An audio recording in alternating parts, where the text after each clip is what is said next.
Mark Rogers TV breaking down every Power 5 conference schedule in America for 2014. Last but not least in the Big Ten, the Nebraska Cornhuskers, who entered the league with a dominant defense from the Big 12 and struggling to score points on offense. They flipped the script, and during Bo Pellini's tenure, a defensive-minded coach, they have not been able to stop the top offenses in the Big Ten, i.e. Wisconsin 70 points, Ohio State 63 a couple years ago. The Nebraska Cornhuskers defense did improve last season, but didn't play the top opponents that could score like Wisconsin and Ohio State. Let's see what they have this season with a new quarterback, Tommy Armstrong, who gained some valuable experience in place of Taylor Martinez last season. Let's check out the Huskers schedule, ranked number 22 in the coach's preseason poll.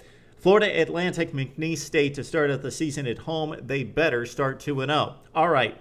Now we get into two very difficult non-conference games. Not against elite teams, but against very two solid teams. You got Fresno State minus Derek Carr, and then you got Miami on September 20th. Both of those games, no. The Miami game at home, but Nebraska has to travel to Fresno State.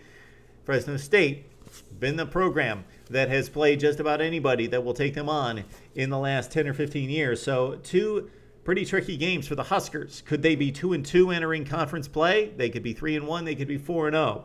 They will be a favorite at Fresno State by probably about a touchdown, 10 points, something in that range. Then they've got the Hurricanes at home, Miami breaking in a new freshman quarterback.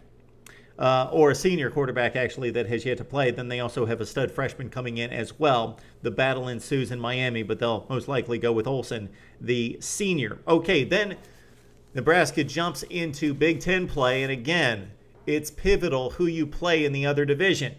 So, for example, Wisconsin catches a break with no Michigan, Michigan State, Ohio State, or Penn State. Iowa pretty much the same. For the Nebraska Cornhuskers in the other division, they do have to take on Michigan State. So that's the one negative that they have in comparison with Wisconsin's schedule. You would think that it's going to come down to the Badgers, the Huskers, and the Hawkeyes for the Western Division of the Big Ten. So they've got Illinois at Nebraska. That's the Big Ten opener. Then Nebraska tries to pull off the major upset. They go to Michigan State on October 4th. They played Michigan State pretty well at home last season. Let that game get out of hand in the second half. But still, stayed within range of Sparty throughout the game. So played a pretty formidable game against the Spartans last year. 2 years ago, they won at Michigan State on a last-second touchdown pass. Then they've got Northwestern, Rutgers, Purdue. They have got to win those games. They cannot trip up against anyone in the Big Ten, especially, again, Northwestern, that they had to Hail Mary against Pat Fitzgerald at home. But this time it's at Evanston. Then they've got Rutgers and Purdue at home. Those should be wins. So at that point in the season, Nebraska should have, 2 losses max? They could go 4-0 in the non-conference, lose to Michigan State, then the sweep the rest of those games. So going down to the last 3 games of the season, you would expect the Huskers to either be 7-2 or possibly 8-1 at that point. Then the Western Division gets decided in the last 3 weeks of the season with a trip to Madison, Wisconsin. Wisconsin has treated Nebraska rather roughly since joining the Big Ten.